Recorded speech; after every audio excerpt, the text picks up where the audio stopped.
Hey, have you heard of the EU-MERCOSUR trade deal?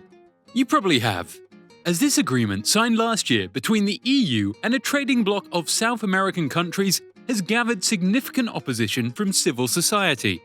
However, do you understand why farmers have strongly criticized the current deal, even though we have supported other trade agreements? Reason 1. The EU-MERCOSUR trade deal is unfair for EU farmers and for EU consumers. The EU-MERCOSUR trade deal is beneficial for other economic sectors, such as the automotive industry, but these benefits have been obtained in return for concessions in other sectors, especially agriculture.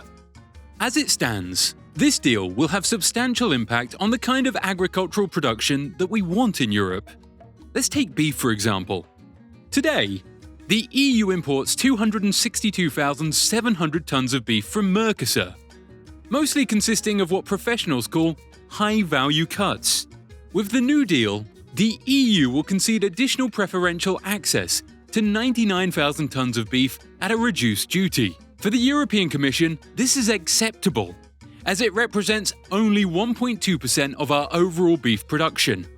However, a closer look at the data tells a much different story. When a farmer sells a cow, he is actually selling a number of different cuts. For a beef producer, 8% of the weight of a cow is represented by high-value cuts. These best parts of the animal bring approximately 30% of the market returns for beef producers. This top market is also way smaller. It represents about 1 million tons a year in Europe. After the deal is implemented with Mercosur, overall imports of high-value cuts will represent almost 30% of EU production.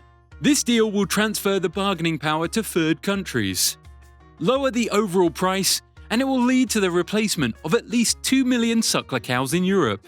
As a comparison, this is more than the total number of heads of cattle in 16 EU beef producer countries. Reason 2.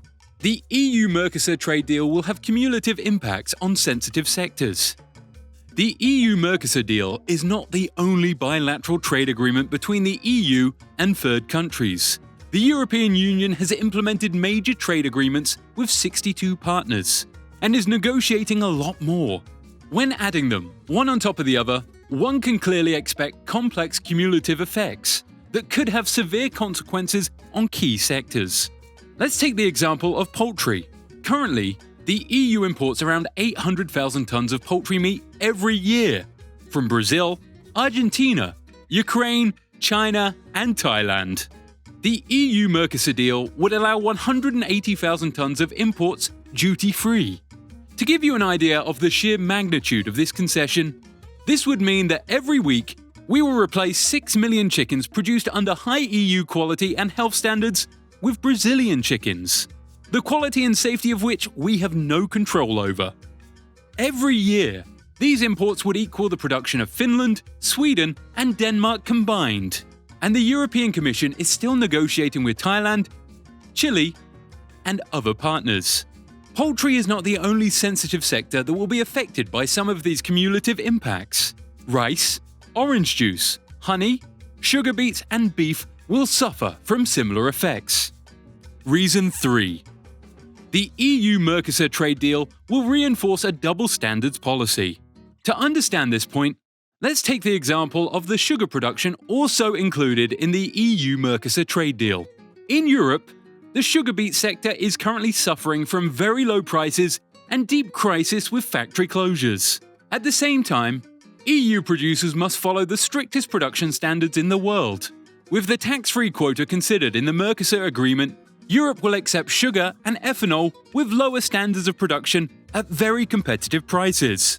In Europe, dissemination of good practices have ensured that 90% of sugar beet area is now under certification schemes that ensure a very high sustainability of sugar beet.